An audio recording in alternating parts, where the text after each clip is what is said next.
are Squawking Dead, a podcast pulverizing episodes beyond the Walking Dead universe. Sometimes we give you news, sometimes we make you laugh, but most times we go the deep. Today, we're here to talk to you about The Boys' 8th episode of its 4th season, literally titled Season 4 Finale. I got something to say about that right off the bat. That's funny. That was not the original title. The original title was Assassination Run. Right. And because of the events of the past week, they changed the title to Season 4 Finale. Very PC of them.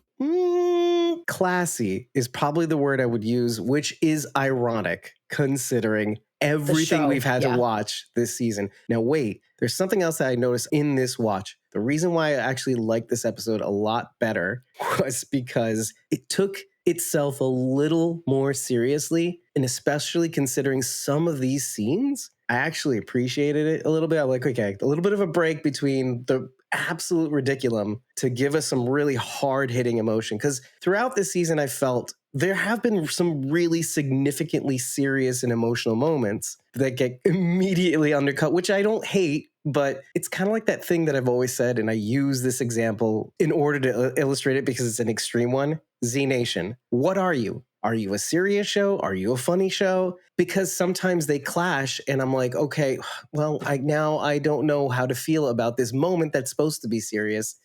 Because then immediately afterwards, like, who cares? Who cares about the serious? Cool cheese wheel.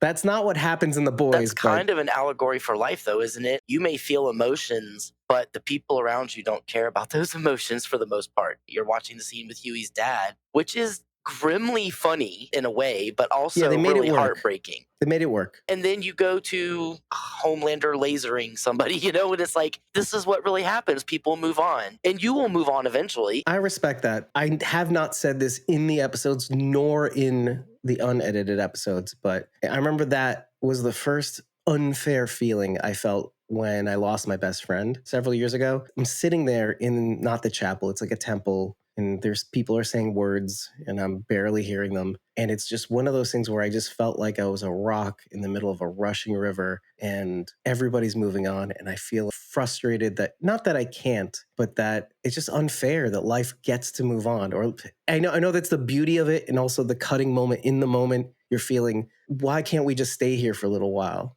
And yet life does move on, like you said. And in addition to this, I just have to say my best friend lost his mother this year and his mother-in-law just passed this week. And so I'm feeling that. I like that you brought that up because I got to air that a little bit. And it's true. In this episode, in this season, life moves on so fast that people cannot even register what just happened. Huey losing his dad. Huey also, by the way, took a lot of abuse this season. And in a way, yes, it is funny, but in a way, it's really disturbing too. The one scene that I know you're talking about in Tech Knight's playroom. I'm mostly referring to being basically tricked by Chameleon Annie. Also. Well, and in Tech Knight's dungeon, I think maybe for me anyway, it was funnier because I've met Colby. So when I watch her in that scene, it just makes it extra funny for me. Yeah, so for me, she made it work. I might have felt a different way about that scene had it not been her. I felt like they played it a little safe, even though it was dancing. I'm doing the Mexican hat dance on your line. Well, I'm not crossing it though. When you really take a moment to think about what is happening, this is like on a serious level would be completely effed up. And especially if you do a role reversal. That's why I love television shows though. You're not supposed to take them seriously. This show specifically, but any show that I watch, I don't watch it because I want to feel real life emotion. I watch TV because I want to get away from real life emotions. I don't want to always relate things back to me and how can I take this message into my... No, this is an escape for me. And so when something is supposed to be funny, which clearly this was, I love it. And I try really hard not to think too hard. Let me just read what Francisco said. Agreed, this episode felt less like satire and it was more of a real world, seeing an apocalypse start in our very eyes, with Butcher having Resident Evil virus coming out of his body. Ooh, we'll get there. I've seen people dislike the Tech Knight stuff because of what they have done to Huey, but I thought it was actually the fantasies of any depraved masochist online or BDSM person, which I can agree to. A little extra, at least in the brain.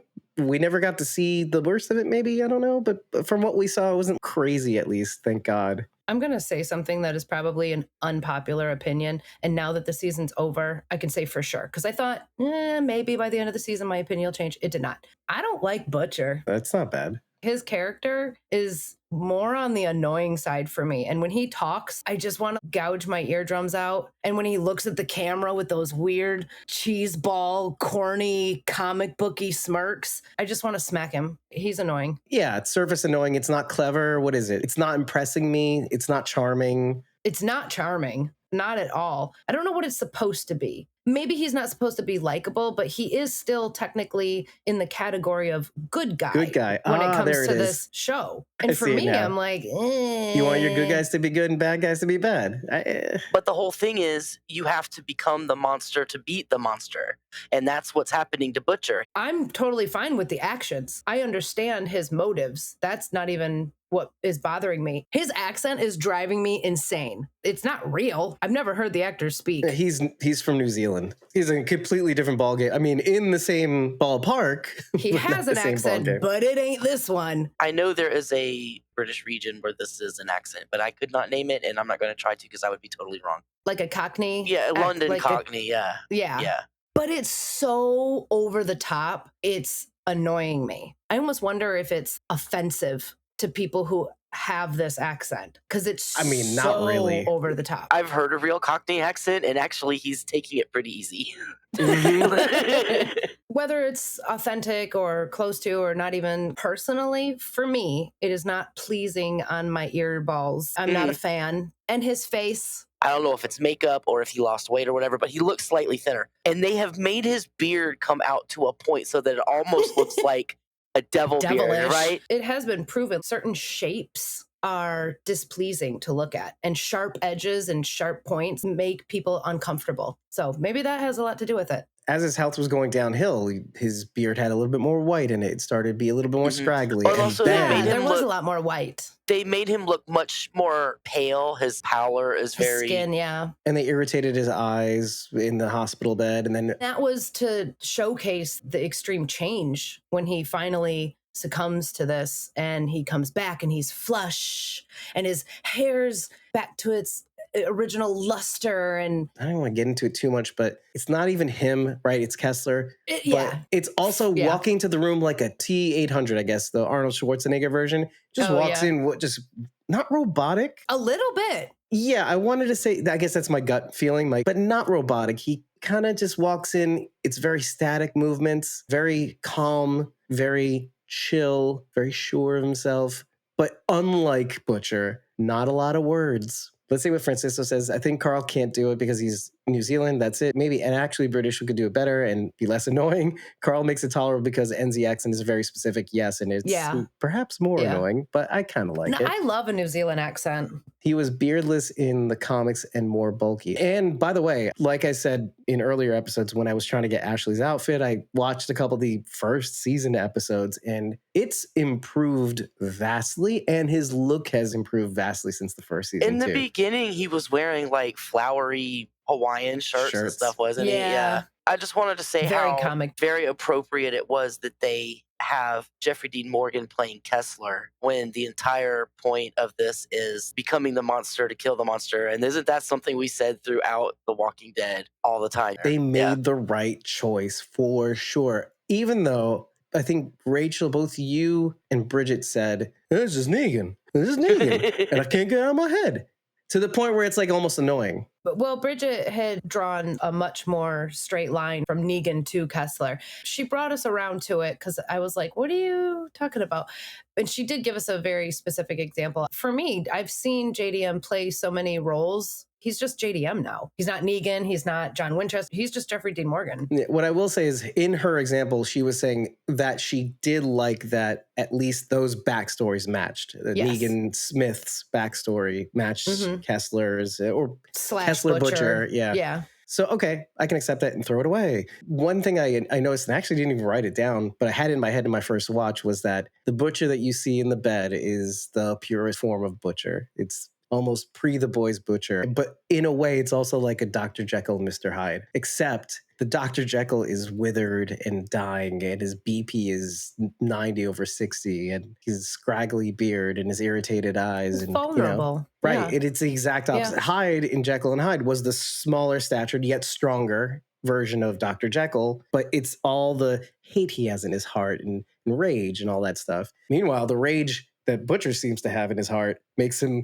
tall and his skin all not tanned up. What is the right word for that? Flush. Yeah, with life and vigor. Yeah. Important thing to mention, because we didn't see a lick of it, was the parasite is Becca. I'm just going to say that. But just like the cancer in his body, the parasite also has the V. So she's able to sneak up into his brain, go, "Hi, Butcher, I'm Becca." And then she'll go away and she'll slither right back down to wherever she seems to hide herself in his body. Why do you think that it's Becca and not Kessler? No, there's two things going on. So there is a parasite, a small little parasite. We haven't seen Becca in a minute. Right, because she's much smaller and does not grow as increasingly crazy as the cancer, which Kessler says in the episode, "I'm super cancer." The Becca part feeds on his love, and the Kessler part feeds on his hate. And at the moment, the only thing keeping his love side is Ryan. And he has a whole lot of stuff to build up the hate side. So maybe that's why Becca's not showing up. So we got our mirror too. He's got more hate in him right now than love. If she was going to come back out, you would think it would have been during those moments with Ryan, don't you think? Look, I just want to say how angry I am at how dumb they made Mallory. She just had no tact and no chill. Even when she saw that it was really upsetting him, she didn't stop. Maybe she's a shapeshifter or something, because I just don't feel like that was Grace Mallory. And the shapeshifter would know all about her grandkids and all that. I think she was in a state of panic, though. She was acting more emotionally than rationally in the moment. We got a little bit of our mirror, whereas in the beginning of the season, we are very surprised when Homelander says, "You don't want to do the thing that the company wants you to do? Don't do it. You don't have to." And we liked that. And throughout the episodes, I was wondering if Butcher was going to continue going down this path of getting the virus and all that. And I was like, wait, what happened to Ryan, Butcher? That was my favorite part, was seeing him with Ryan. It was the light, well, besides the Frenchie Kimiko part. Okay, yes. We'll get to that. But in my heart, though, this tops it, because it's raw Butcher. What's supposed to be charming for most people, maybe, I don't know, for most guys, probably. All that breaks down. And you're left with Dr. Jekyll, who is frail and weak and dying. And you get this raw moment. And he says the same thing. He says, "You feel safe at Homelander? Okay, go." That's what Becca wanted. Becca wanted you to be safe. That's the only thing that matters. So I like that. But then Grace didn't have the luxury of experiencing this whole arc between he and Ryan. Of course, she was informed. But then again, you have to remember, Grace cut his ass out at the top of the season with MM. And then he goes off and sees Kessler. So she doesn't have that luxury, or doesn't have that closeness to the situation. All she knows, he was originally supposed to be the Great White Hope, Ryan, in defeating Homelander. That's what MM was tasked to do. He was tasked to get Ryan on side. So let's go to what Francisco's saying, because you're obviously reading it. Grace Mallory wasn't so graceful in that scene, saying bluntly to Ryan that Becca got raped. See, and that's the thing. Yeah, that, of course. In my notes, I kept writing, and then this, and then that. And I said, it's a lot for a kid to have to process. And of course he wants to go. And we've seen Ryan go and then come back to Homelander, let's say, after all of that. Well, he even said he was going to come back. He just needed a moment. He just needed to step out and gather himself. She should have just let him do. And honestly, I think he would have come back. Come to it willingly. Yeah. That was the thing. And she's like, well, we can't afford to do that. And then Ryan says the thing. That's what these people, or whatever, Vought did to my dad. Now, of course, Homelander did have a part to play in that. And yes, it was mostly because these people were afraid of both him and Vought on both ends. And so they needed results so that they wouldn't have to die, and from either end. But yeah, it's the same thing. And we said that at the beginning of the season when we didn't think Kessler was a ghost or hallucination. We said, oh, the government's going to do the same thing to Ryan. We're going to get soups and then they'll put them through what Homelander went through. And oh my God, they're just as bad. Yeah, a little Grace Mallory. And I do feel bad that she's gone, because we've seen her go through a lot.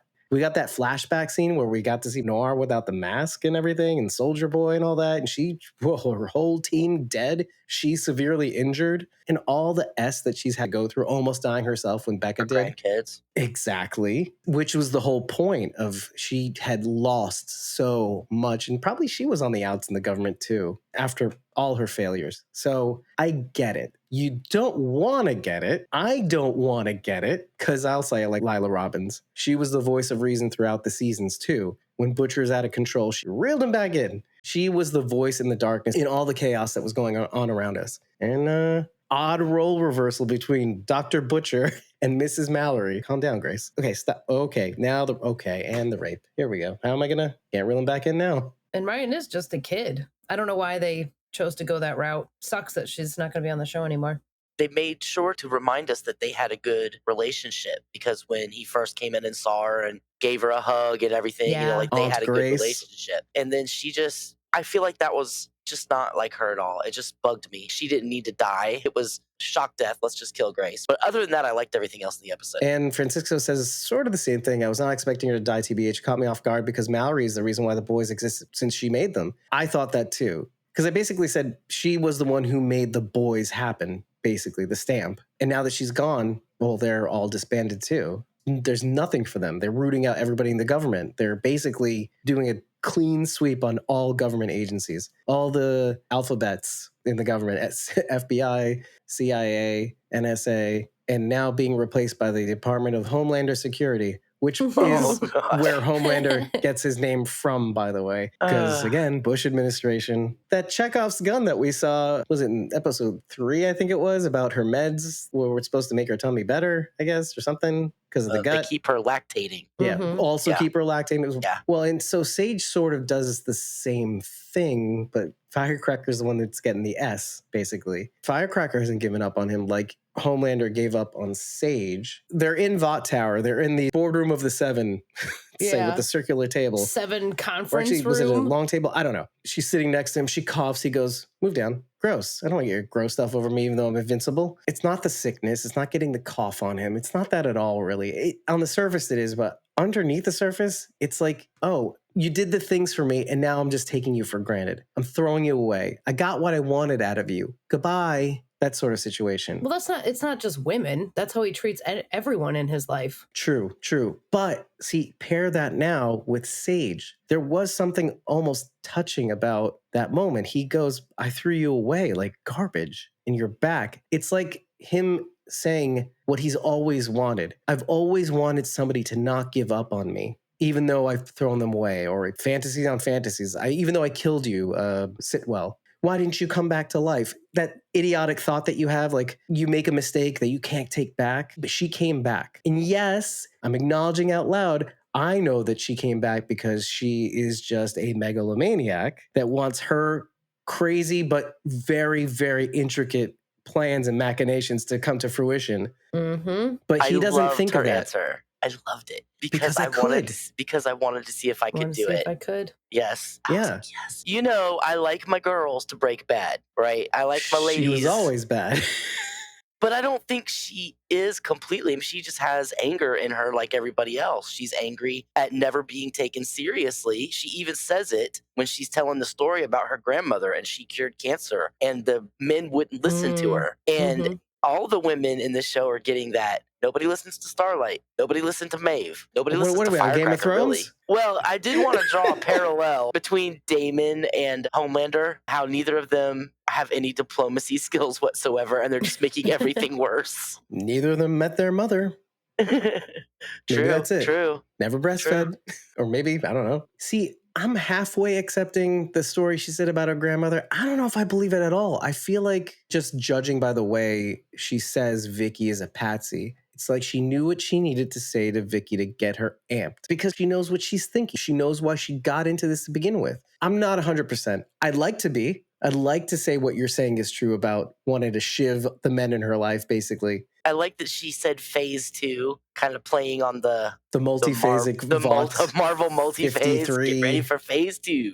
Was it V52 was the expo? V52 expo? Yeah, V52, I think. I might be wrong on the number, but yeah. just like we said initially, or what we were coming to by the end of the episode where we're talking about Sage's machinations, which was the 6th episode, right? Or maybe the 5th? I can't remember which. Either way, Tech Knight's mansion. We were just like, maybe that was her plan all along. Maybe this plan, maybe she planned to get shot. Maybe she said this to that person to get them amped up. Maybe she was meant to get kicked off the team. Maybe that was her plan all along. All she had to do was topple one intelligent domino and all the rest would follow. And then you brought up the Queen Maeve diary, which I thought of in that episode, but I was like, okay, maybe it's just like, oh, reading, did she really do that? Yeah, I really did that. So they're calling up all of the Vought soups. I wonder how many of them are going to go into hiding. And I'm saying this because a lot of them probably have dirt on a lot of people. So you look at A-Train, who was in Teenage Kicks with Sage. He knows stuff about her. Starlight was in the religious thing with other kids too. There's other soups out there that are going to have dirt on the Deep, Sage, Homelander. Are they going to go after them to kill them, or are they going to go after them to try to bring them into the fold? Are they going to go into hiding? Are they going to be part of the boys? Francisco said season 5 will be Infinity War for the boys. Is it going to be something like that where we have a soup civil war? Where they fought each other. That's the whole point. And Ashley's going to be the tipping point. Ashley's going to show up in some crazy, but I have a lot of theories. Ashley's going to show up. She's going to save the day. She's going to be like, ah. Just to break a little before, because we're going to talk about this. Obviously, this is where we're at. I got to say, it bothered me on a serious level that the Deep. What's Ashley's last name anyway? Does anybody know Ashley's last name? And he spelled her name wrong on the paper. Come on, dude. I felt the spirit of Sharon in me in that moment. I just couldn't. It just bothered me so much. Bro. Of course. Why would he know her last name? It's been 4 seasons. Why would he know her last name? Logically, it makes sense. But for some reason, it took me out. And I was like, wait, I'm not watching a show anymore. This is real life. You should know her name, you idiot. She gets you everything. You treat her like... I got serious for some reason. I turned into one of you guys, basically. But wouldn't that be real life? I mean, how many... Do you think... No, I don't know. Maybe. I guess so. Do you think some high... She's the CEO, technically. But she's a normal person. She's not a superhero. Anyone who's not a superhero is below them. She's going to get the Deep. I can't wait.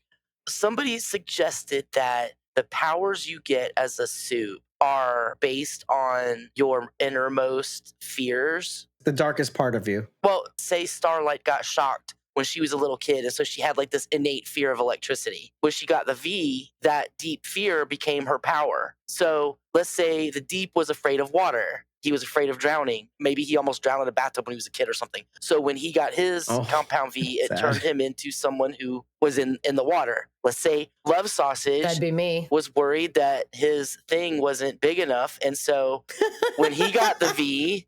became too big. It turned into Love Sausage. Ashley shot herself up with V. And what has she been doing for the last 2 seasons? Losing her hair. So what if her superpower is super hair? Like she can control her hair and make it grow really long and stuff and turns it into whips and ropes and whatnot. Already. You can apply that theory to just about all of the soups except maybe Homelander. But even then, if you like, what is his fear? Not being loved. So is it fair to say that most of the superheroes were born human and then given Compound V? Homelander was the only one born with powers. His mom got the V in utero, basically. Okay. So she passed the powers through.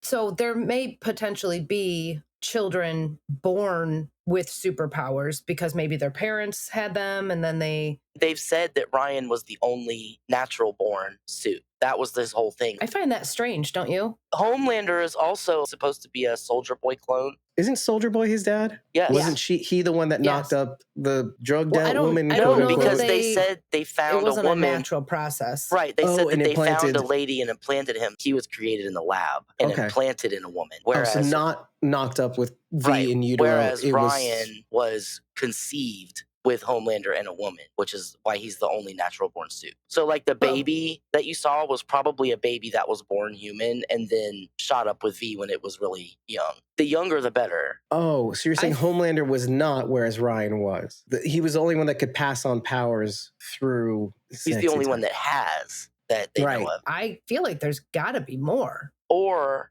V could make them sterile. When you have a donkey and a horse, they mate... The offspring is sterile. Right, the mules are sterile. So it could be something like that. Like maybe... Really? What? Lions and mules. tigers, because lions and tigers also interbreed occasionally. That's why you have ligers. Can they? Yes. Oh, And I their didn't know that was offspring- a real thing. Yeah, their offspring is also sterile. When you have two species that interbreed, the offspring is sterile. It's Colby, so I want her powers to just be like super awesome. And the hair's still on the nose. While she was transforming, they made sure to remind us that she was wearing a wig. Her wig fell off and we saw her actual scalp. So I do feel like that's most likely where they're going to take this. Maybe it'll be that plus something else. Super strength, maybe, or like... They also showed her head bubbling. I'm trying not to think too much into that, only because that could just be a way to show us that she's transforming. I don't want her to be some weird, hideous, lumpy, scary creature. At first I was like, oh man, they're going to give her like a huge brain and her head's going to be huge. But like, and I was like, no, I think it was just showing us that it was working. Anytime anybody's taken V, it's sort of looked like that. Their body kind of just bubbles see up. like... Yeah. All we saw I was just the had head. this vision of like Teen Wolf Ashley, like just Now, covered 'cause in you red said hair. that. hair. Yeah. I'm also trying to think of what would be the best idea production-wise to give her Right. powers. Like, how much is it going to Practically. cost? Practical. I'm trying to think practical, what her powers could be. Are they going to spend a whole lot on special effects for Ashley's superpowers? Just having her be super strong would be easier to put on screen. The hair stuff would be awesome, but it would be a lot of CGI. I just want to say that I have been lobbying for her to take V since season 1. We've been You're screaming this horrible since the monster. beginning. I really I've feel not. heard. I feel heard and seen. If you keep saying the same thing season after season, it doesn't make you right because they didn't do it the other season. We have been saying this for Who's years. we? You guys claim you love Colby, but I'm like, no, I'm protective over her character and the actor. I'm like, don't take V. It was breaking my heart when she took the V. She's afraid. She feels like that's the only recourse. She doesn't want to do it, but feels like she has to be protected. No, but they're going to kill her. They want to kill her. They won't kill her if she has V. She's going to Exactly. become dominatrix. That's going to be her superpower. She's going to throw sex toys and stuff. Here's what I'm thinking on a serious level. One of the things that I noticed in that one episode where we get to see serious Ashley with A-Train is that she longs to be that girl with the Che Guevara t-shirt, with the cultural appropriation braids and, and everything in Italy, being the rebel, being free. Her deepest fear is not being free, but perhaps the seat of her fear is longing to escape. So I think she's going to be a teleporter like Huey. But it's going to be messed up because they have to add a boy stank to it. So, and it has to do something with hair. She can only teleport into barbershops or hairdressers. Like, anywhere where there's hair on being cut. So that's the only place she can go. She has to rip out a chunk of hair and then throw it, and then she That's teleports to where the hair lands. Right. And her hair continues to grow. Every time she teleports, she's covered in hair and she has to totally shave herself down to look like a normal person before she can go out in It's public. either one or the other. Every time she teleports, all the hair on her body goes away. Huey couldn't teleport with clothes on. She can't teleport with hair. Well, no, he could teleport with clothes on. It's just the clothes Well, the clothes disappear. wouldn't go with him. Yeah, That's exactly. what I mean. And so she leaves a pile of hair behind her. That's what it is. That's what it is. We figured it Hair. out, folks. We figured it out. First of all, Francisco, he says, David, do you have Eric Kripke on dial? Quick, call him. I'm still mad about the Fudgy the Whale thing, so I will not. I will be like Ryan and try to step away from the conversation before I say something very bad about it. I'm kidding. So, Ashley, I screamed so loud during that scene. Silas came out of his room and was like, "Are you good?" And I'm like, "No, I'm so excited." I'm like, was too Sharon and I have upset. been waiting for years for I this. was so upset because the circumstances leading to it were so terrifying for her. I can't remember the last time I actually got up and screamed and got that excited during a TV show. I could feel. I heard you, and I was annoyed. You, I'm you here probably in could. states away. I don't heard remember the both of last you. time I was so excited. I DM'd Colby immediately. Yes, finally. Right, you didn't say that out loud in the show, and you showed her your mock-up of the first of several memes you will I told make. her to prepare herself to be tagged for the next year and a half Oh while my I come up with gosh. Ashley powers. So I've already done Clobber Girl, which I need to come up with a better name than That was, Clobber Girl. Simpsons? No. Yeah, it was The Futurama? Simpsons. It was Lisa, Okay. Stretch Dude, and Clobber Girl. So I've already photoshopped her head on Clobber Girl. This may close out the book. We may be done, we may not be, we'll see. But in the scenes in Homelander's apartment, that point forward, I kept pausing hardcore because I wanted to see any evidence of Ashley to make sure she was not like a puddle of goo on the floor or her wig was left behind and she wasn't there. There was no evidence of her, which makes me a bit hopeful that she's okay. I just want her to be okay. I got a little of her realness this season. It's not entirely obvious all the time that Ashley's a great person. She's not really until you get to the season really, and you get that part of her that wants others to escape, but her other Ashley gets stabbed through the stomach from Black Noir's katana. She's not even on the list. And then he goes, the Duke Bro. goes, bro, hits him on the chest, and he looks down. Murder boner. Murder boner. The Deep reading his book of poetry while he was thinking about Ambrosius. I don't know why they keep doing this to us. Well, I don't want to feel bad about the Deep. I don't mind if having post-traumatic stress over killing his girlfriend. What I was really thinking was, why are they showing his trauma? Is this going to lead to something? I mean, it has to, I guess. He'll probably start getting ghostly visions of Ambrosius or something, or his skills, that or could be a start good talking payoff. to him again about. But haven't we seen enough of hallucinations from Billy Butcher? William? We see a lot of hallucinations, like Black Noir, Frenchie, when Kimiko was kicking those shining light people's butts, which was hilarious because it was like duckies and hearts. There's also the possibility that Ashley will surface in Gen V season 2. That's kind of what I was getting to. I found it funny that Black Noir's hallucinations mirror that of Sam Riordan's from Gen V. Hand puppets or even animatronic puppets. And then Sam sees the same thing and Black Noir, the real one's dead. There's that. But second thing, we did get to see Sam Riordan and Kate Dunlap. She whispers into Frenchie's ear, leads him into the armored van. Kimiko finally says her first words. Well, technically not her first, because the other one was a musical, I think, singing. There's another hallucination when she had the whole dream sequence. Who? Kimiko? Yeah, where they were dancing and stuff. Oh, that's what I was referring to. Yeah, the musical number thing. Really, the second thing that I wanted to talk about was what Gen V is going to look like under this new world order. Puts a whole different light on that one pocket of the universe. Is it going to still take place in Godolkin University? We don't even know if the next season is going to be up to this point. It might pick up right where the last season ended, which is still before where we are now in the boys' timeline. They might not, only because of the death of that one actor who Chase played. Perdomo. Yeah, Chaz Perdomo or Chase? I think it's Chase. Who played Polaris's son. So how are they going to get out of that? It's going to be difficult. They are taking Frenchie and Kimiko and MM to the same place that they have Marie. The Blood Powers Marie. I remember Jordan and Emma. The roommate. Yeah, tiny girl. Cricket. I know they just called her Cricket. That's all I can remember. But that wasn't her real name. Right. Well, anyway, so yeah, you might be right about that. Or again, they may have gone through with the plan that they originally we're going to go through with the Vernon Correctional Facilities, the private prisons. That's where they're detaining these Starlighter, Deep Staters, persons of interest. Which is interesting because they have no qualms about killing everybody in Vought Tower, but they're keeping them alive in private detention centers. I highlighted the ones you have to pay out if they get fired.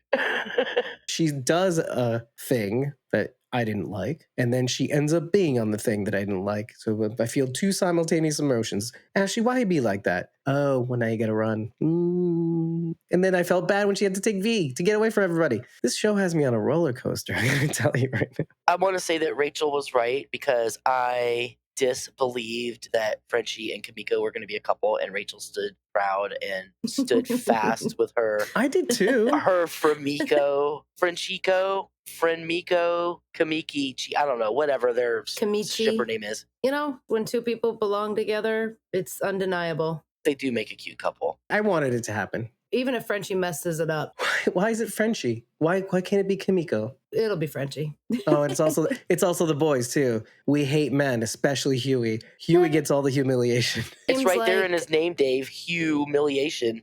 Just seems like Frenchie has more. I don't know. I feel like Kimiko's dealt with a lot of what she's going through, and Frenchie still has a lot of work to do. I feel the exact opposite. Wasn't Frenchie the one who, I'm going to say it for a lack of a better word, civilized her? It took seasons to get there, but... Yeah, she's there now. Now he has all this work to do on himself, which maybe turning himself in, he's like, okay, well, I tried to pay for what I did, even though it's a gray area, but I allowed him for going through those steps as a human of trying to find forgiveness and turn himself in and pay for the things he's done. But Huey's speech was the best. Maybe forgiveness is the best we can do. I just love when they showed Kimiko's feet and she went up on her tippy toes to give him a little kiss. very much like a rom-com. It was But so- watching for pleasure, did not turn on the subtitles. There are no subtitles for all the... You can get the gist of it from Frenchie because he kind of repeats what she's saying. But when I watch for notes, it's all there. She's actually saying something that was meant to be telegraphed. And I don't know if it was always like that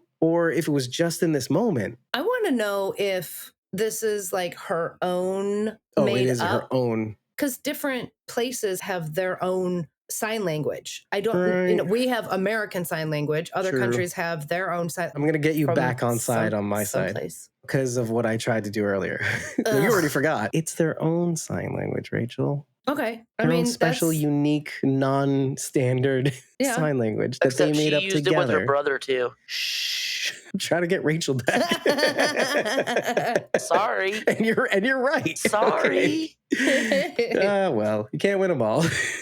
Like literally the truth shall not set you free. Let me go to Francisco's comments because they're actually really, Okay, he's talking about the deep. I think it's going to lead him into becoming insanely bad and he's going to feel bad about it. All he wanted was to be a hero, ending in a soup team that hates sea animals or getting emasculated by women in a women's group because of his Me Too comments. I just don't know. I am satisfied with the outcome of him, like you said. What if all this is going to lead up to him having hallucinations about Ambrosius actually speaking to him in his addled mind? I would be down for that. It's like a different take on what they've been doing to him every single season, humiliating him. But about Gen V, Francisco says, Gen V, I had a hard time trying to like the show in season 1, but maybe S2 will be better after what happened in the finale since there's going to be a big time jump. And so he's thinking what I'm thinking. There's going to be a time jump into the New World Order. I think in Gen V will be before jump or during it. Yeah, so the Gen V will be like the transition time period between season 4 and season 5, essentially is what he's trying to say. Gen V needs more of the boys aesthetic than the drama teenager show, quote unquote. S1, in my opinion. Did you feel that when you watched Gen V? I just felt like it was a different point of view. So I watched the first 2 episodes of Gen V, and it took me like another 4 months to go back and watch the rest of it. It did not click with me at all. And I could not get enough of it. Once I went back and started and watched it again, because I watched it right before the boys came back. I like how they tied it into the boys. Francisco says it was, didn't really care for it. Felt like drama teenager show, quote unquote. He's hoping S2 is different. Did you feel that way? Weird. Okay. No, actually, upon further reflection, because I have been like, I don't really care for this season of The Boys. This Right. episode was great. I This thought you'd episode think was that. what I was waiting for. I actually really enjoyed Gen V, and I think in comparison to this season, I like Gen V more. I won't say that. Oh. I won't say that. I don't know what I like more. I just liked it that it was different. I like that we got a different point of view, different environment, different characters. Some of the same people got introduced to Tech Knight, I think, for the first time. And then you get some familiar characters like Shetty, who ran the school, Vicky Newman, who appears near the end. You also get Ashley, of course. Of course. Can we get enough of Ashley? No, of course not. No. Never. And Sharon Thank got you. what she wanted. You missed all of that. I know, but I was so excited. Well- when she did it, I was like, Sharon, she's going to be so excited. Yeah, so I heard 3 people while I was watching, and I was like, I'm terrified for her. My baby girl. No, please don't run away terrified. Anyway. But so the let's do commitment to the flip and the wig falling off was Come on. excellent. I think that Gen V was a total teenage drama, but I also loved it. I did really enjoy it. Yeah. Which normally I'm like, teen drama. If it had been in high school, then I would have been like, bleh. But I think because it was like college level, there was like enough maturity that it was good. I did not care for Marie. It's the same way you felt about Maximus. That She's kind of like she's not a likable character. right. She's not a classically likable character. That is more accurate. I like realistic characters. Like I'm supposed to be the person that enters you into this universe, the protagonist, and I'm so flawed because I can't control. Again, the thing we say about all powers, they're uncontrollable. Why are you even trying? Wait, which one is Marie? The main character? The blood the characters. main, Okay. the blood girl. I hate this because she's like a really complicated character and she's powerful. And there's somebody who said that she should be likable, but I don't know. There's a lot of angst there, and maybe that's what it is. And maybe that's why it leads Francisco to feel like it was a teen drama, because the angstiness is hard to get past. I understand all your points. I liked her. I don't feel any of that. I recognize it in all of you, and I accept it. And Her it makes powers sense. also confused me. I didn't understand why her blood acted like razor blades. Why does Love Sausage's penis just flies around everywhere? Why Well, is at least Homelander's... that makes sense. Like he's Does it, controlling though? it. Yes, he's controlling it somehow, and it's knocking I people can't do over the head. anything I like think that. it's somewhat like Magneto. Magneto Yeah. can control the iron in people's blood and pull it out of their bodies and stuff. She's manipulating the iron in the blood to make it sharp and fly into people and stuff like that. When you get Okay. down to it, though, none of these powers actually make sense. None of it. Physics does not exist. You can... I disagree. She also has the same, seems like, set of powers as Newman, because Yes, even Newman that's was what I was like, gonna get to. I thought I was the only one. Right, That because she had has this. like blood Blood-based manipulation. power. Right. Yes. That's how she pops people's heads. But we have not seen Newman do the thing where she cuts her hands and expels her own blood to use as a weapon. Didn't she do it at the end of Gen V when she saw Marie demonstrated? I can't remember a time where we've seen Newman use her own blood as a weapon. Only No, but other people. then again, that's not her origin story. Her origin story is head popping. So Sure, but it's still a form of blood manipulation. Yeah, like but she's that's the manipulating thing. the blood in other people. Marie, her origin, like the way she learned to interact with her power was in that way. The people who are training them, there's like a bajillion different powers. None of them are similar. So there's no one to say like, hey, you should try doing this instead. So that was the only way she knew how to interact with her power. I just wonder if Newman has the ability. Maybe she Maybe. can and doesn't even know it. yeah, it's probably similar but Well, different. not anymore.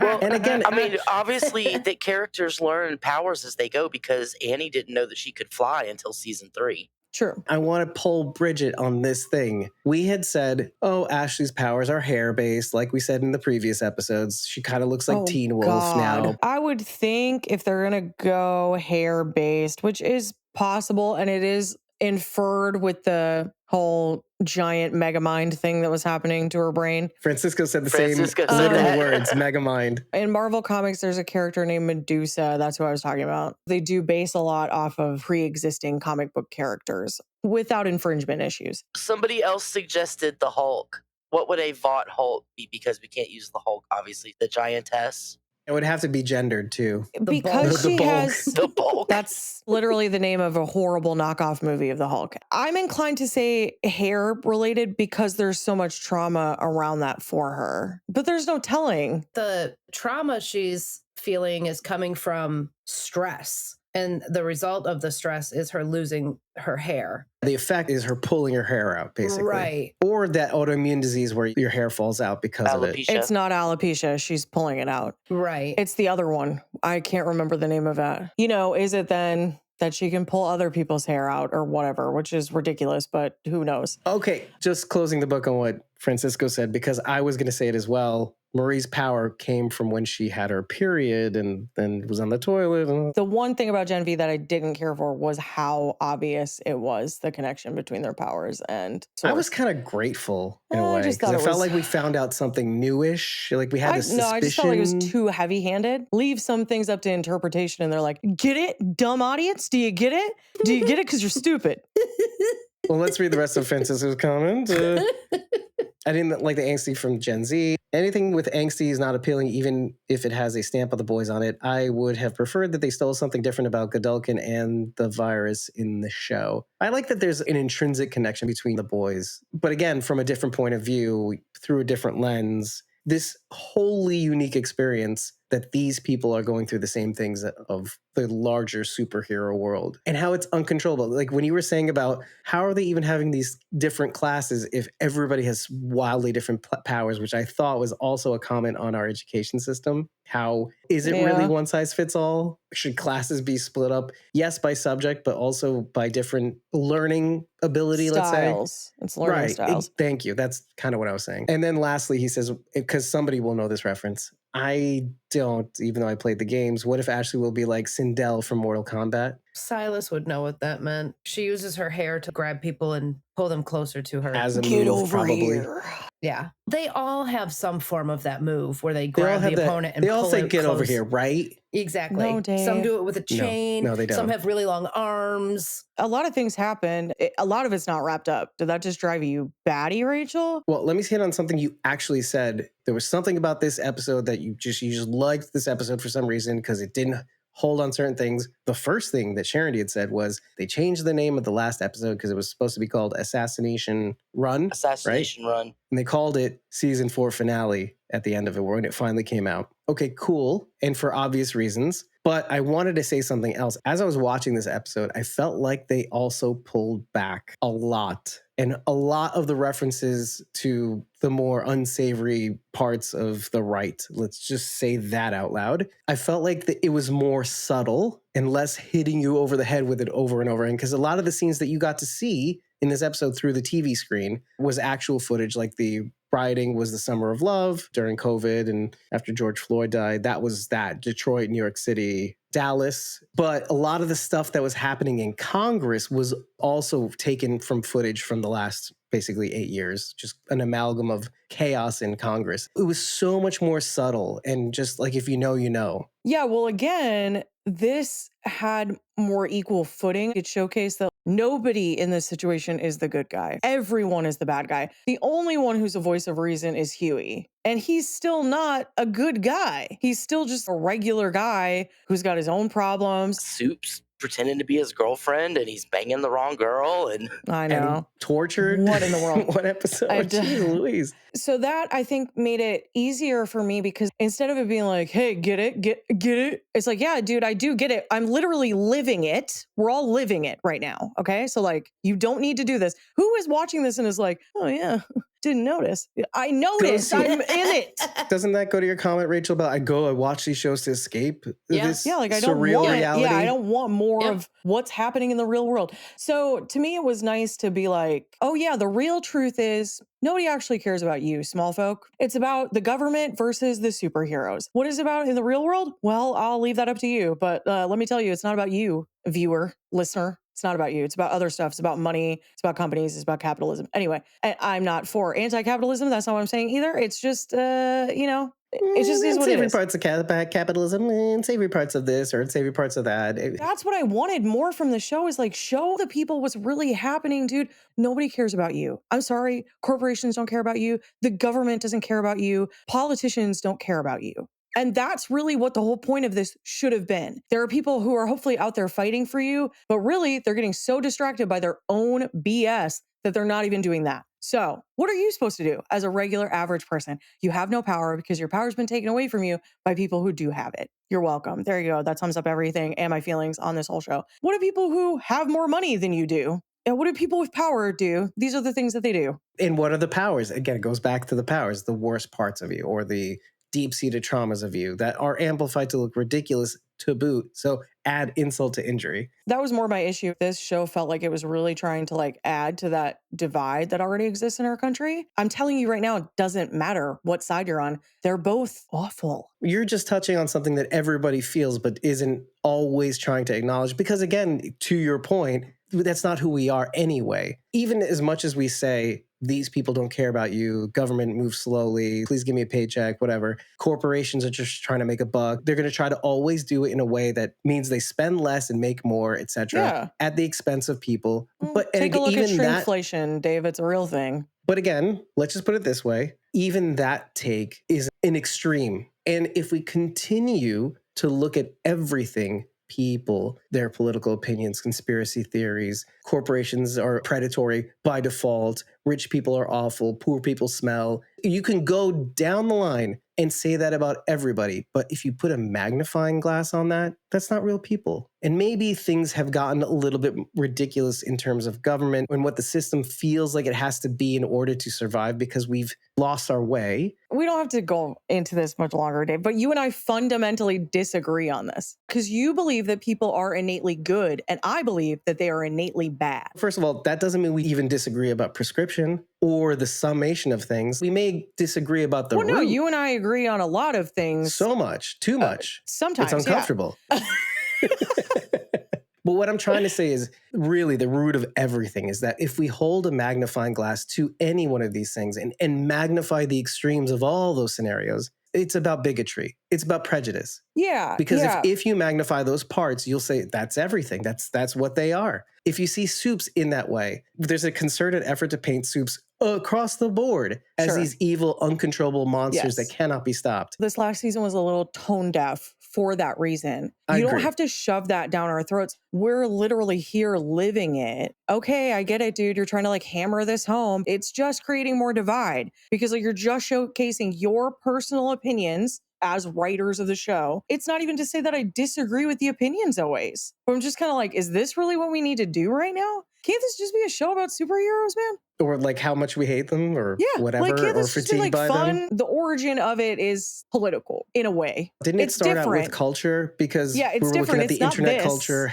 hashtag this, all that stuff. And then it kind of morphed. It kind of did this thing where it snaked into society about politics. It wasn't really innately political. It was actually more innately anti-corporations, maybe even anti-capitalism, because they're showing the ills of capitalism and corporations dominating human existence. Well, and namely Vought. And then it morphed into this bigger thing. I want to read Francisco's comment, actually. He said, I'm going to say The Boys is also watched by EU people. I didn't like how this show went very politically on both sides, trying to be a documentary about what America is going through. Why can't they satire artificial intelligence or anything else? American politics is the only target for satire. I know the show is political, but I get Punky's take about the saturation of politics this season compared to season 1 and season 2.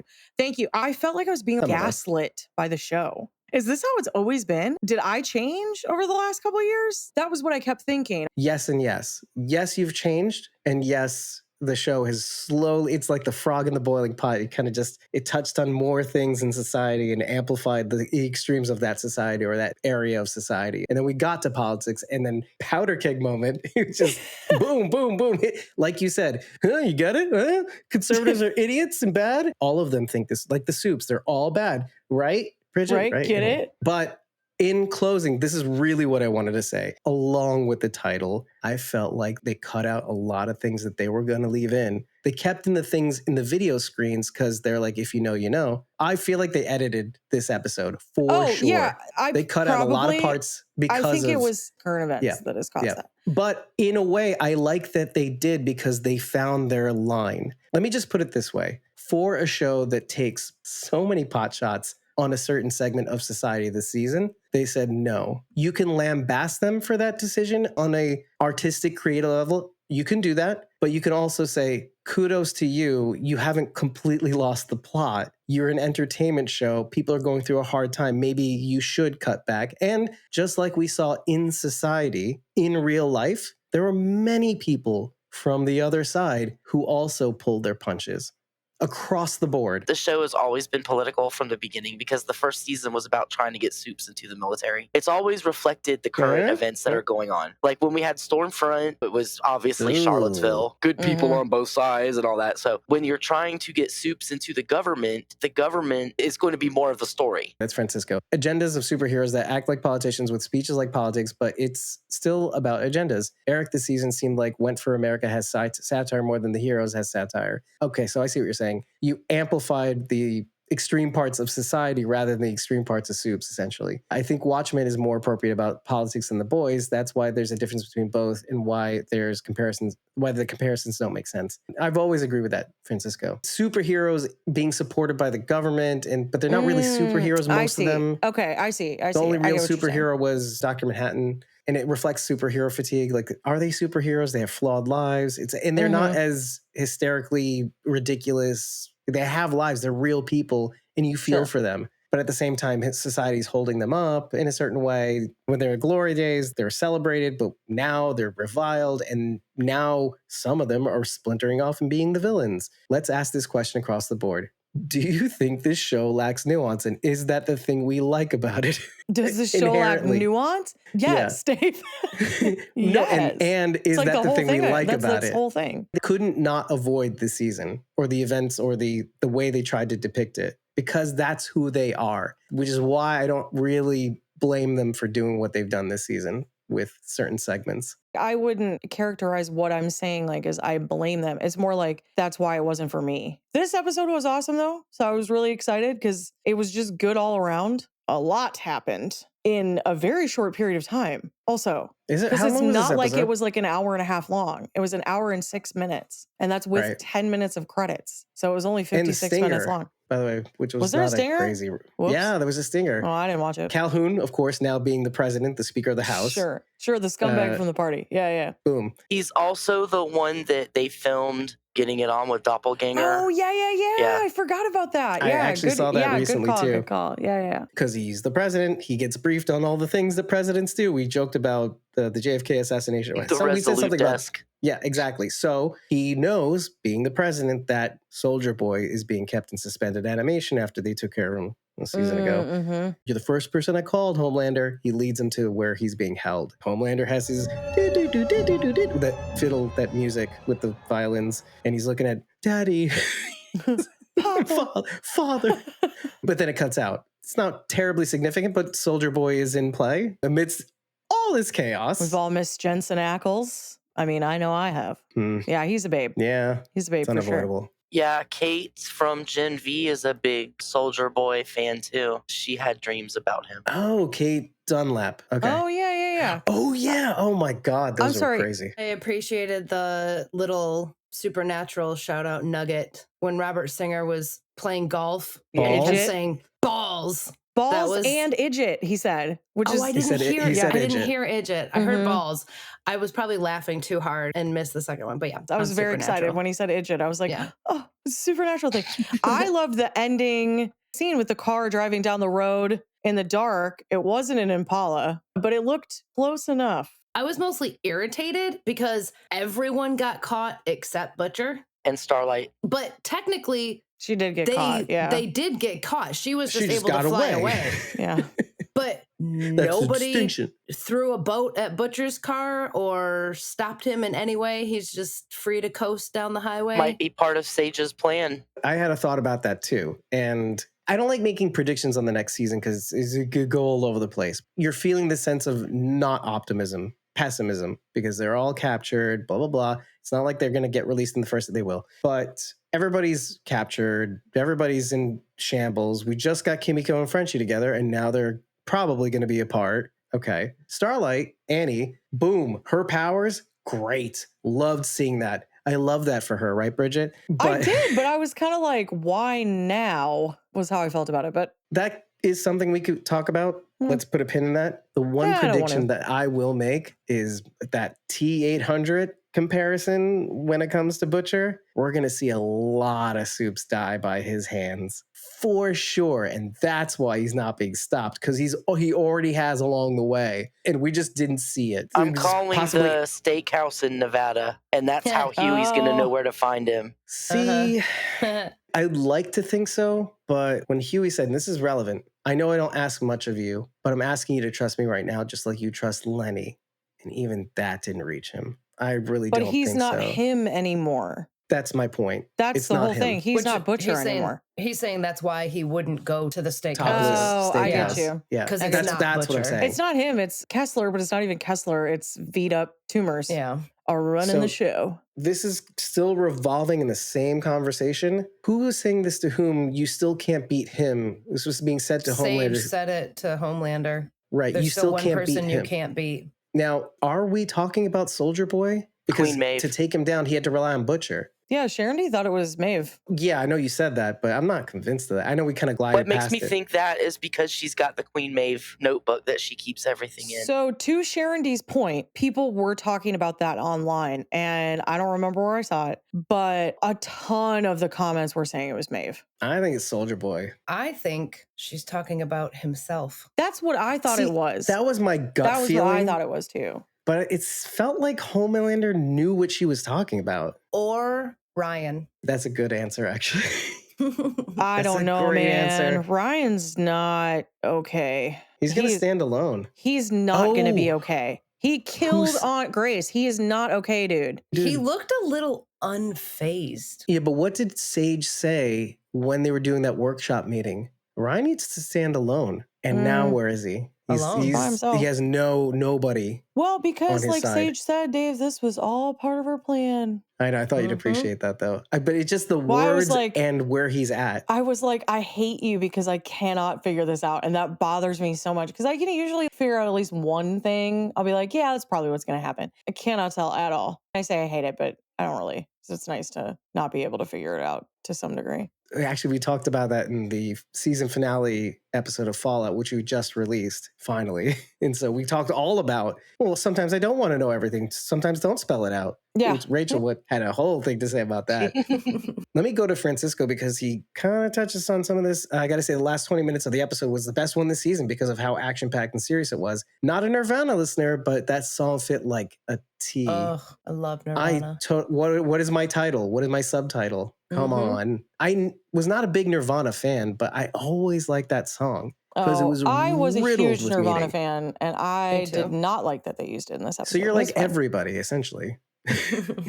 So you didn't see that's why I liked it. Maybe no, that's not why I liked it. It just was so wholly different from everything, and that's why you don't like it. But let me go back to his comments. It's Butcher season 1 car, forget the brand. It doesn't matter, no. It was Queen Maeve, he's saying. The book is a given. I'm like, I'm not convinced. But I don't think Homelander knows Maeve is alive, does he? No, I don't think he does. Nobody does. Well, I mean, everybody does, but nobody does. Annie does. Annie and Huey do. But... Right. She's living her best life, hopefully, with her girlfriend, right? I think that was established. Yep. She went back to her. Did we establish that Homelander has similar powers to Superman where he can like hear everything that's going on? He can, because he can track people down really quickly, and that's why. Okay, so he would have to know that Maeve's alive, unless she's just hasn't spoken. He would have to No, I don't to think he can hear listen like for that. her. He can hear through walls and stuff because he could hear Madeline talking through the wall and stuff like that. But I don't think he can hear miles away. What's the range? Yeah, what's he the has range Superman's on his powers, super just hearing? more realistic. Even if it was the Superman powers,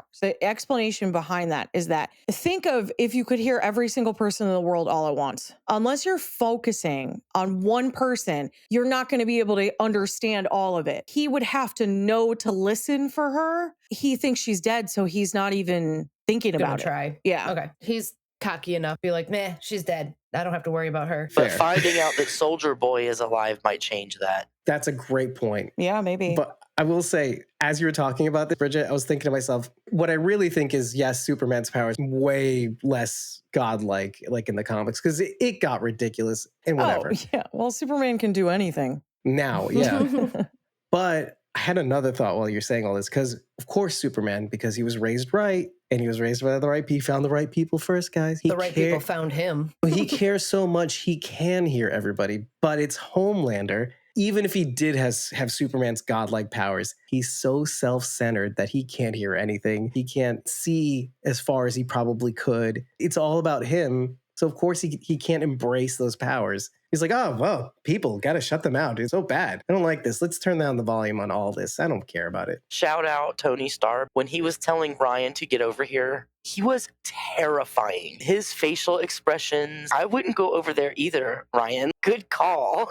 I just like that they added a layer of sympathy to all of that crazy and that they could balance that act so well. In that scene, though, what I equally liked is an amalgam of not just Cameron Corvetti, who plays Ryan, it's the choices, it's the beats, it's in the script, all that being executed, that he just walked away like a son would during a confrontation with his father. But it's an evolution, too. It looked like he was about to take Homelander on. He was squared up, and then the TV fell, and that kind of freaked him out, and he was like, oh no, I'm just gonna leave. And what does that mirror? The Christmas special came on the screen, and he was about to say something. Now again, we thought that he was about to say, oh, and he raped my mommy. He didn't even know that. So what was he about to say to the public? He didn't know that his dad killed people or that he was a rapist. Exactly. But let's go back to this episode. We can go down that rabbit hole all day now, because now we know that it wasn't that. Well, it could have been something as easy as Homelander is my father, but he's not my real dad, or Butcher is, or something like that. Because I don't remember exactly what he started to say, but it didn't have to be anything super titillating. You're right, actually. And you know what? They were doing the rehearsal for the live show, in the beginning of the episode. By the time we get to the live show, he'd gotten the present from Butcher photo frame. So probably by the end of it, he might have even outed himself because he still feels bad about the death of his mom and how he contributed to that. Essentially, he got his mom while trying to get Stormfront. So Frenchie, he might have tried to out himself,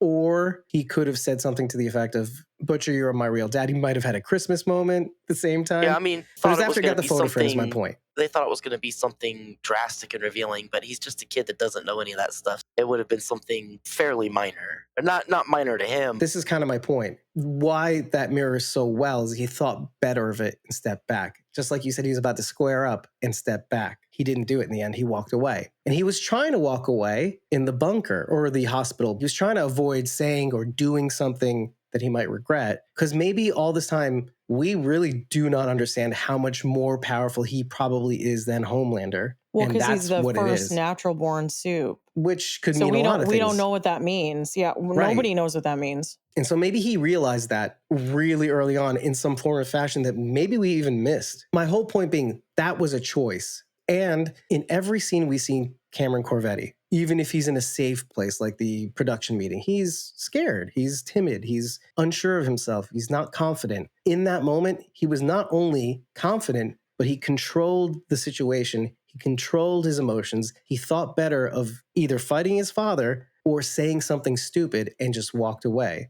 And so I like that he's evolving as not only he had a hard time controlling himself a little bit later in the episode, so I don't know about that, Dave. But just like anything, A, he's a kid, and B, that was a lot. What we didn't talk about a lot in this episode was the changeling, and more specifically Annie throughout this episode, getting her powers at the end, seeing them come back on the road for some reason. We can talk about that first, but even her being in captivity, we do get to see the lean lunches. Basically Lunchables. They came out and said Lunchables have lead in them. Which reflects That's reality. Real. That's a real thing. Oh my gosh. So I have to say the name now because it is even more ridiculous than that. It's Lean Lad Diet Lunches, which lean is already in the name. So you had to add diet lunches. That's how she lost enough weight to pull her hands out of the manacles. I said that in my notes. Here's why. If you paused to read the actual label, here's what it says. Excellent source of fun, first of all. Okay. Sure, obviously. Perfectly natural. Only 100 calories. Oh, God. It's crazy.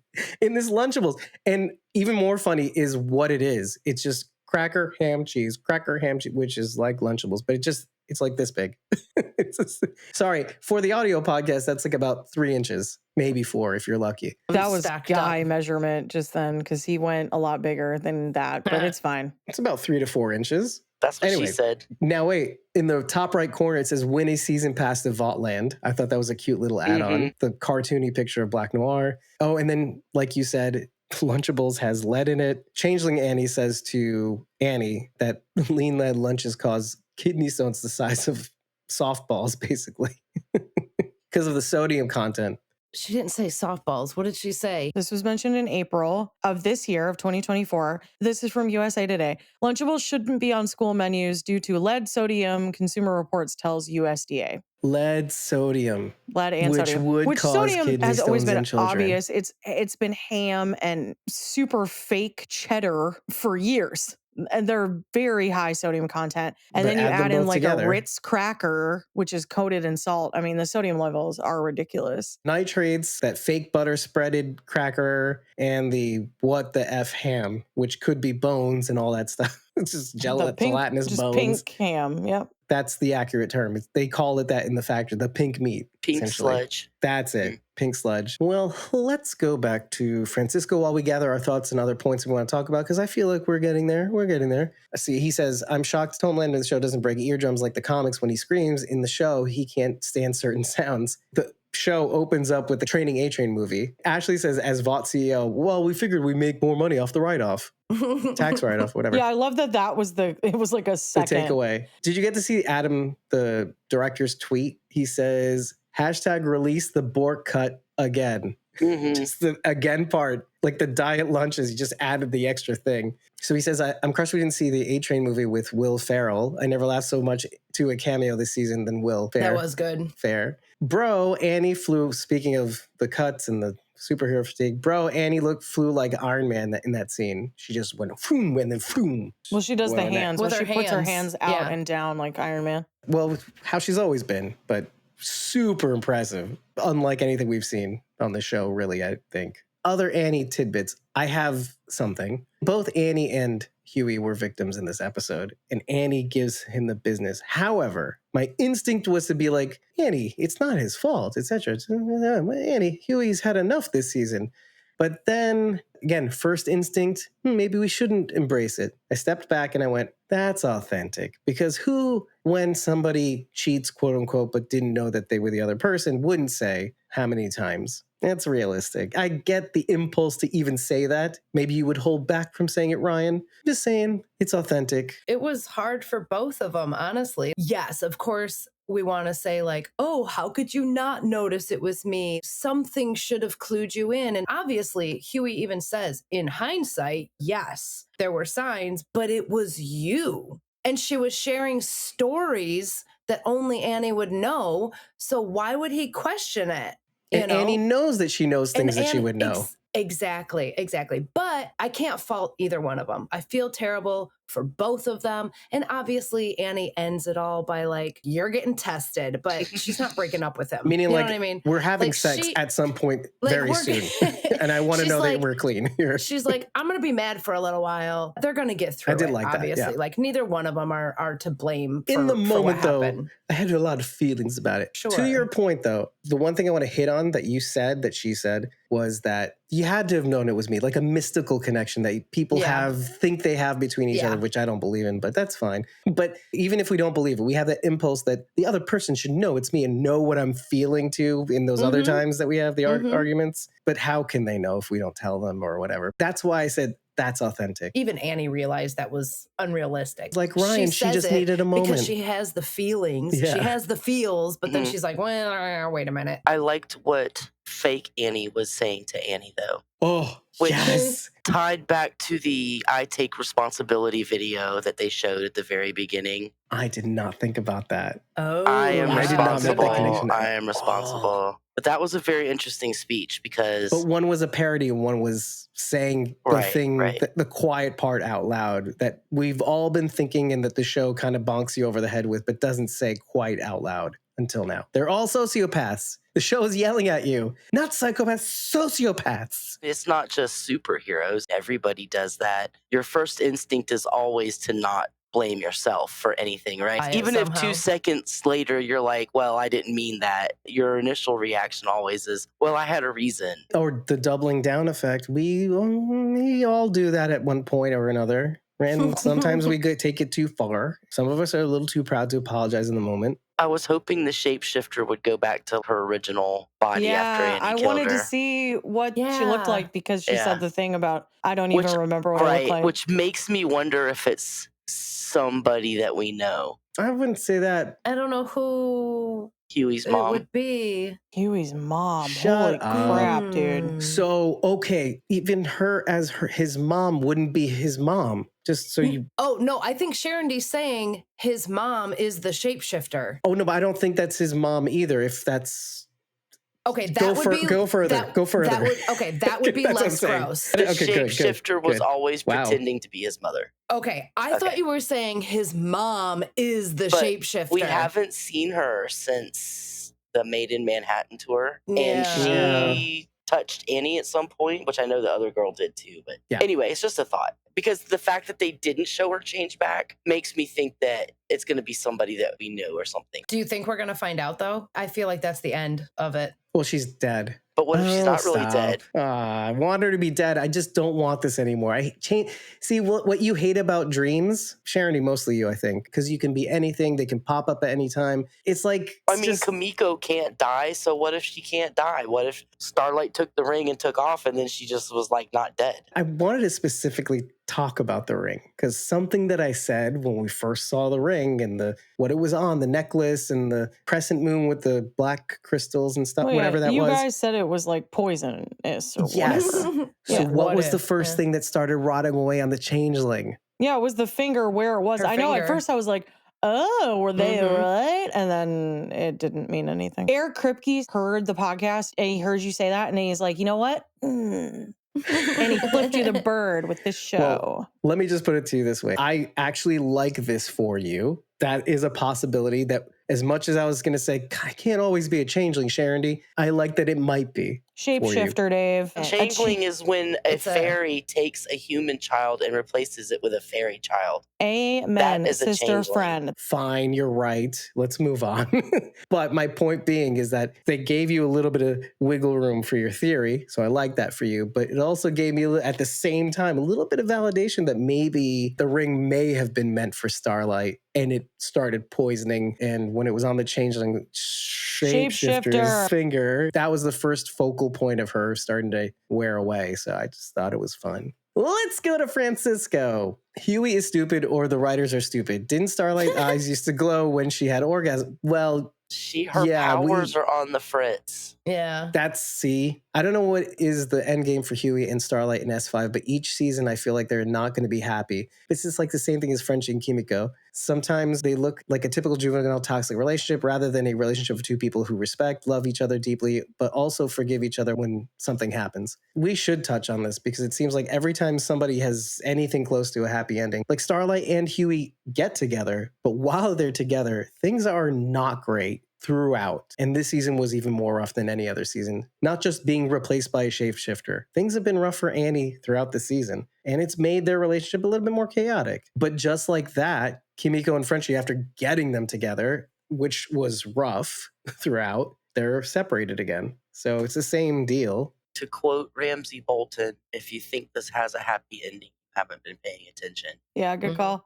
What I was going to say is that while I understand that maybe there is like a level of toxicity there, honestly, Annie's words to Huey, you're just looking for the perfect person who is always ready for anything and isn't messed up and doesn't have problems. That is real. That's part of it. You have to be able to, at minimum, tolerate someone else's flaws to be able to have that longevity. Her saying that out loud is how she feels she is perceived too. She's saying that out loud. Well, you probably think she's this not or that. right. She's not right because he comes back and says, essentially, your flaws are what make you who you are, and that's what I love. So it's not even about him. It's about how she sees herself. Yeah, but she, as she admits, she's messed up. There's a lot of confidence issues there, obviously, which maybe that's what the power thing is all about, because she was in pageants and told by her mother that she had to be perfect all of the time. And so when you lack confidence, what do? You trash the other people around you. What did she do? She trashed Firecracker. Went ham. Pink meat. Saying this out loud and maybe moving on really quickly, we had talked about monsters and having to become the monster, defeat the monster. But at the end of the show, it felt like they were moving in the direction of maybe on this show, we need to be humans to fight the monsters. We can't always be the boys. We have to be the girls, right, girls? Girls get it done. But Vicky references war games and how to beat war games, the movie, is to not participate. And it can't always be about retribution, the cycle of violence. Killing can't be the answer to this problem. Is War Games the one with the computer? Yeah. Shall you want to we play a game? play a game? Yeah, okay. Essentially World War scenario that Yeah. Matthew Broderick, right. What some people don't know about. They resolve by playing tic-tac-toe. We touched on Annie. Does anybody want to say anything else about Annie? I enjoyed her fight scene. Same. I'm the bee who's kicking your ass. Hey. That was such a great quote. I wrote the whole thing down. Was it though? It seemed like extra cheese ball-y. It was pretty cheesy. For all the misery she's taken this season, it's like her saying, okay, I don't know who I am. I don't know who Annie January is. I don't know what I am and why my power is on it, but I know I'm the bee that's kicking your butt, essentially. Yeah. So, Francisco says, not sure if you guys noticed, but the boat Frenchie, Kimiko were going to be on, the name is the name of Huey's hometown in the comics. I like that reference because Huey actually ends up returning to his town in the comics and met his mom and dad. Then I thought Huey's dad in the show is dead, and I got sad. Oh, Also, Francisco. the name of the boat that they drop on in front of Huey and Annie is the name of Huey's dad's boat in the comics. I heard that on Hey, all right. I didn't even see the name on it. Nah. So. All I saw was boat. Every time something happened, like the boat fell, and then we see Kimiko go flying, and I'm like, is it Ashley? Is it Ashley? Is that one Ashley? Is it going to be Ashley? It's got Ashley on the brain. Ashley is literally the black hole on this show, just like it is on The Boys, okay? What we did not say out loud, but should probably be touched upon, by the way, is for all them trying to kill Vicky Newman from first episode to last, Billy Butcher tore in half. How did he rip Ezekiel apart? Because Ezekiel was stretchy. Now you know how. I don't know, but Could have like wrapped y'all. around his arm, cut it off. Let me just put it to you this way. Do you know what I'm trying to say? Yeah, I do. If you pull a rubber band too fast, too hard, it'll snap. Yeah. But if you give it time to bend the cells, it stands a chance. You can do this and this. But if you do this, it'll snap instantly. Newtonian physics. Zoe had to go to Red River. Red Rover. It was super sad. And also I was like, where's your dad, dude? Right. What did they do? Because he's the on the soup list. virus person. He's on the list. So she has no parents now. And Do they just leave her in that warehouse with her dead mom? It was so sad too, because the whole reason Victoria did all the stuff that she did was because she wanted to feel safe after growing up in Red River, and now her daughter's being sent there. Now that's where her daughter's going. Tragic. it's a mirror for Ryan, too. Ryan has nobody. And for all the Homelander going, Vicky Newman was a hero, etc., none of them cared about the daughter. No. Right? They let her stay in a group home. They didn't do anything about it. Homelander didn't take her in. I don't think she's going to stay there long, because I think Stan Edgar's going to come and get her out. I hope because so. he's Victoria set him free. Oh, right. We don't know his whereabouts. Yeah, because that was my one thought. She was ending up there, and I was like, oh, weird. She's by herself, and then you see where she's going. And I was like, they just left her. Right. See, this is what I'm talking about. Like, nobody's the good guy. Everybody sucks. Mm-hmm. Yeah, yeah. Everybody's horrible. And there's always that poetic justice. Oh, she ends up in the same home her mother was. And she has to suffer her same accidents. And cycle. The wheel turns again. Even under different circumstances, where now there's the New World Order and people are on a list, and Starlighters, it kind of like Fallout, how, oh, you're a communist, even though you're not a communist. Well, but I said it, so now you are. So Starlighter list, go into detention. We don't know what's going to happen. I'm just assuming things, but I think we could paint a good enough picture. I just want to say, for a man who said he had to bug out shortly after we started recording, Francisco stuck around until what I'm probably going to say is the end, unless anybody has anything else to say. I have to give him a lot of credit. Thank you for hanging out, Francisco. Right. Francisco. And you got a name out of it too. Francisco. Well, so there you go. Kudos to you, Francisco. Kudos.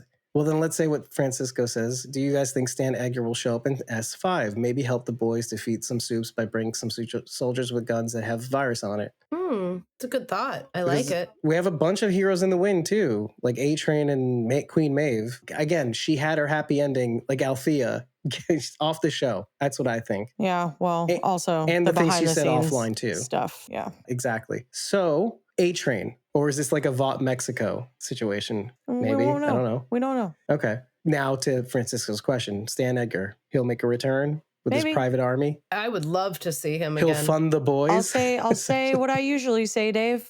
What if the moon wore pants? And then Francisco also says, thank you. I was going to leave the show like an hour ago, because I'm giving him credit. But the conversation was so good, and I stayed, thank you. Thank you. Thank you, Francisco. Yeah. Thank you for listening to us, me at least, babble on. Take us out, Bridget. Okay, I just want you all to know that ever since last week's episode when we recorded and we closed out and I said, hey Siri, play Dave Matthews Chill Mix. It's come up in my car every time that I've started my car and turned on my Bluetooth to listen to my audiobook. Unfortunately, Dave Matthews is played every time. So it has come to bite me in the butt because I have not enjoyed it. And it's been the same song every time because it just tries to start the playlist over every time. And it's Gravedigger by Dave Matthews Band, which I don't like Dave Matthews Band. And then also, it's a it's a song I don't ever want to hear. Crash Into Me is probably the worst song to play in your car. Crash into me, brain. Maybe that's the reason why our last episode was our most successful episode, A, in a while as a long form episode, but B, one of our best episodes of The Boys, because it's shooting up well past 600, which is not our usual bag. Wow. I'm just going to let you know that. On YouTube, on the video podcast, and the audio version of that podcast on YouTube Music is about the same numbers. Wow. So you're attributing this to Dave Matthews? Yes. That's the joke, actually. Well, this one ought to go Well, even in higher that case, I love Dave Matthews Band. So if you want to crash into us, babe, head over to ratethispodcast.com/Squawking Dead and leave us 5 stars and a guitar emoji. If you want to add a little more to that, perhaps tell us what you liked, tell us what you didn't like, but remember to tell us anything. At the end of every episode, it really helps. You can leave your social media handle because we will post it on social media. It might be nice to tag you so you can repost it to all your friendly friends. If you really like what you've heard and you want to contribute to this madness and keep this party from not existing, well, perhaps head on over to ko-fi.com/Squawking Dead and just tip us, because when you do, you can get 30 days of access to our supporter back content, which includes the unedited episode recordings, forever access to our Discord. And if you want to do even more than that, you can join a membership tier on either Ko-fi or patreon.com/Squawking Dead and get even more access to our Discord with less money for as little as $1 a month. If you happen to join the Whispers and Survivors tier, the mid and higher tiers, you can get 50% off the merch store, the ability to join us in our Jackbox Games live streams. You'll get a classic t-shirt of your choice from our merch store. And if you happen to join the Survivors tier, you can join the chaos on screen with us as we break down these episodes. So consider doing that. It helps out the podcast, and a little fresh blood didn't hurt anybody, especially us, because we got bills to pay, and it's getting hard out here, folks. Unless it's Marie's blood. That would hurt. Yeah. Well, I've been your host, David Cameo, and I was joined by Cosmom09, Rachel Burt, Sharon D, aka Blazy Gardner, and Bridget, ko-fi.com/Punky Brewster, that's PUNKYBRUISETR, who joined us in the clinch. And of course, Francisco, whom, again, thank you for making it to the end of this episode. He says, "Thank you, lads. Toodles and a nod." Oh, wait, wrong show. Call out. Toodles and a nun. So until next season, we will cover the boys' final season, which would be season 5.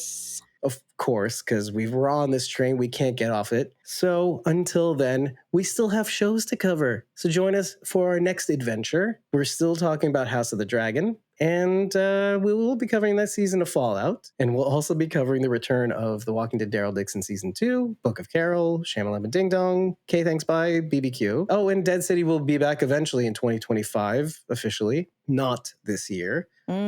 So there's a lot of show to come. What would you like to see us cover? Let us know. Oh, by the way, don't we have to cover something like really soon? Actually, if you want to learn about the panels, all you got to do is head over to our Ko-fi or Patreon accounts and just follow us. The thing I didn't say out loud, because when you do follow us, you get our recording schedules, which, again, following is free, and joining these recording sessions is absolutely free. We just don't post our recordings on social media. So take care, everybody. See you real soon. And until then, remember that we are Squawking Dead. I don't have any jokes today. I'm sorry. The joke is... Little bye-bye.